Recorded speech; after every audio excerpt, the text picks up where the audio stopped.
Hello, everyone. Welcome to Developing Palates. I'm Aaron Loomis, and with me, as always, is June Liu. How you doing, June? Good. So today we are talking about the Partagas 2015 Habanos Añejados.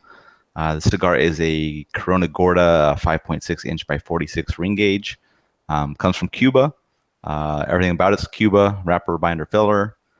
Factory code on the box was OBE, and the box code was June '07. So with all that information out of the way, June, what was your pre-light experience like with this cigar? Um, I thought that in terms of the look, really classic Cuban kind of a wrapper and feel to it. Um, Meaning like a very classic Cuban Cleo shaped wrapper. Um, the veins are knotted, seems tight but visible. So when I think about these two things, especially, it's just brings me to a box of Cuban cigars that I typically see. So. Roll is really rock hard, which is also very Cuban-like. It was super hard that it was. There's absolutely no give to it, especially on the head. So I was hoping at that point that there won't be any issues with the draw. The actual head itself, although it's finished off with a well-adhered triple cap. In terms of the nosy experience, smelling the wrapper, aged cedar, faint barnyard, nosing the foot. Got cedar, dry nuts, and white pepper. And when I performed the cold draw, mainly got some hay, cedar, and a really nice like ripe cherry note. Yeah, for me, the wrapper, very light brown, a couple of visible veins, and kind of where the wrapper's wrapped over the veins below, it kind of carries a darker color to it. Seems very easily visible, but they're smooth. Had a well-applied triple cap, like you mentioned. Another noticeable piece about the cigars, it felt very light for the size, and I kind of find that with some Cubans, it just feels very light. I don't know what the story is behind that. Two bands, primary being the standard kind of Partagas band, and the second being that Añejados band for the series. Aroma from the wrapper, really faint hay. Foot gives a little bit fuller, fuller hay, but still faint. Little leather mixed in there as well. Pre-light draw is also very light and airy, kind of like a leather note that I was getting to it. So getting to flavor, what was your experience like? Starting from the first third, just immediately off the bat, I thought the flavors are pretty thin, mainly centered around cedar, hay, dry nuts, and I got this dry cardboard going. It was really interesting because within the first third, there's really a complete lack of spice through the mouth draws. The retrohaling, though, I started getting some black pepper coming through, but in a really mild format. Within retrohaling, also I got notes of cedar and a really like a nice sweet nuttiness. Finish medium in length with lingering note of dry wood. In terms of body and strength, it was medium throughout the entire cigar in general. So within the second third, I started showing up through the mouth draws. Namely, I got this black pepper zing to it. Other notes of the hay, cedar, dry cardboard still intact. The retro started showing a deeper black pepper in addition to a more prominent cedar note. Finish still medium in length, mainly a lingering dry wood. And now that's compounded with a little bit of a subtle black pepper spice going on. Moving on to the last third, very similar as the second third. At the heart of it, profile still very centric around wood, spice of black pepper and cedar. A barnyard note started to come through halfway through the last third, and I thought that mixed pretty well with this roasted nuttiness I was getting. Retro still dominantly deeper notes of black pepper and cedar. Finish still relatively lengthy with dry wood. So all in all, kind of a thin flavor offering of like a dry woodiness, this generic kind of cardboard construction paper note going on, and some varying levels of spices coming through. Yeah, for me, the initial draws kind of brought a slight charred wood with a little bit of black pepper in the background.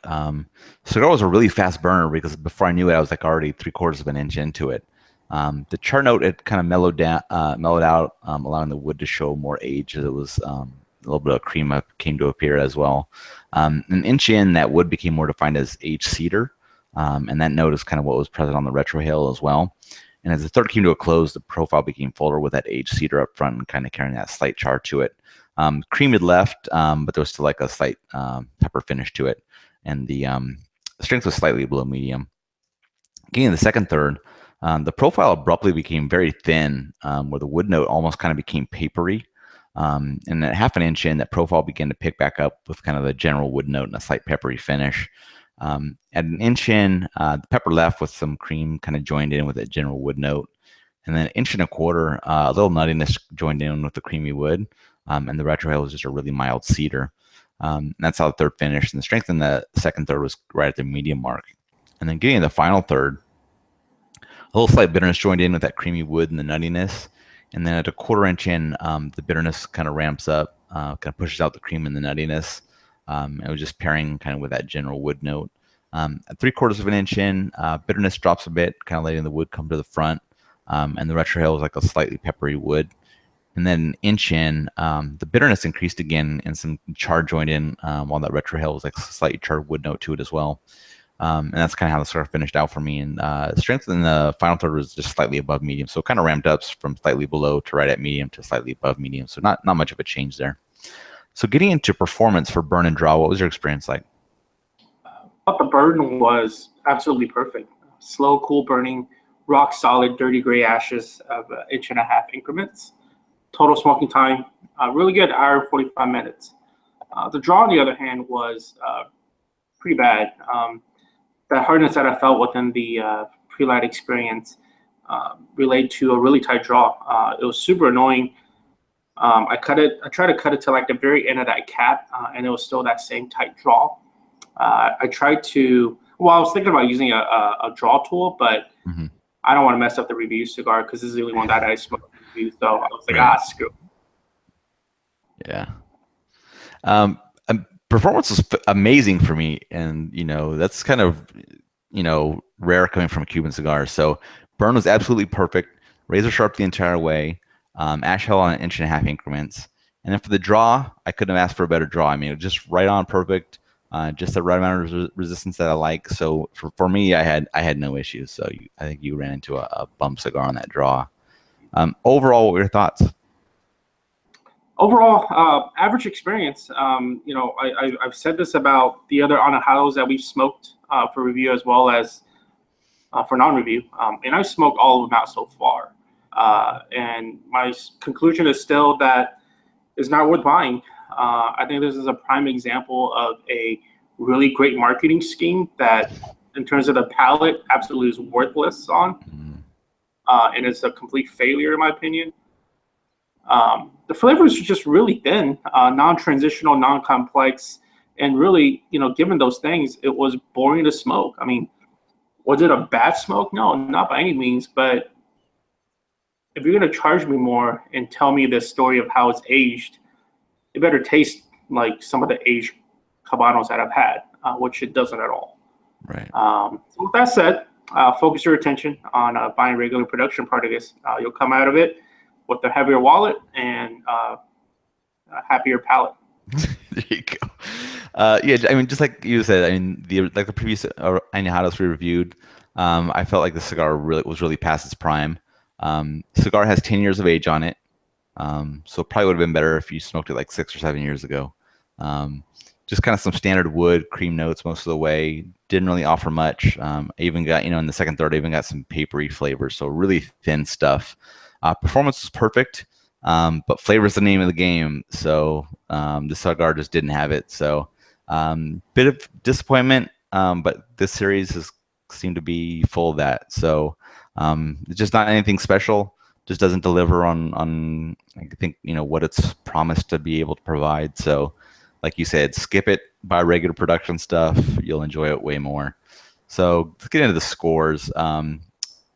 I believe I gave this a 6 even, and you gave it a 5.20. How do you think that matches up with your experience? Matches up well. Within the flavors, I said average throughout. Perfect burn, mediocre draw. So, low 5s or even if this, if it should be more fitting that it should be in like the upper fours for me, but that perfect bird really helped it. Right. Yeah, I mean, we scored it overall. We pretty much scored it the same. The only difference was in regards to the draw, I think, between the two of us. So that's the only difference between your score and my score, was that I said the draw is perfect and you had a below average draw on yours. So average flavors, really good performance on my sample. But in the end, if you're going for something that's supposed to be this magical smoke, it did wait, it disappointed by far. So I don't know. Any other final thoughts from you? Next review. All right. If you're just catching this on YouTube, be sure to subscribe to us, but also check out the full written review on the website, developingpalates.com. Be sure to follow us on all the social media channels, Facebook, Instagram, Twitter, Google+. And you can catch all of our recaps on podcasts, so iTunes, Google Play, and Podbean. Thank you for tuning in, and we will catch you on the next one.